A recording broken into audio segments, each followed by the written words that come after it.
tukana n'omutindo ngaye tusoose kumbulira omutindo gwe guliwa. So obeera onyigiriza art, obeera okugira culture. For example, waliyo nga mu engulu eyo ne mu Bakaramoja abantu bambala half naked. So bobeera nga ministry yange yetwala culture erina okurespectinga culture y'abantu abo baleme kwogera ku bano betulaba ku stage, but bw'ogaana artist okwe-exercisinga culture. Kati omuyimbi ayimbira e Karamoja abambala half naked obeera oyingiridde eddembe lye. You understand? So ebyo bye bintu ebimu bye balina okonsideringa nga naddala baleeta amateeka mu parliament.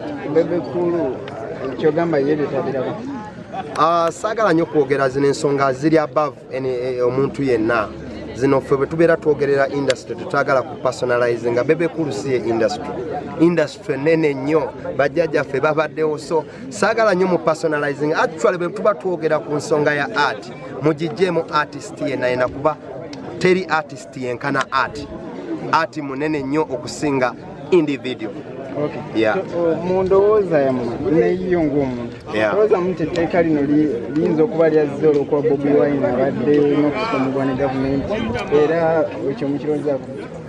Yeah, of course, tulaba nti ebimu biyinza okuba byavudde ku mbeera eyo, wakuba saagala kugamba nti nkonkuludize nti biri ku mbeera eyo, but maybe bwe tunaagenda tulisoma nga ate naffe twetegereza tujja kutuuka ku conclusion emu.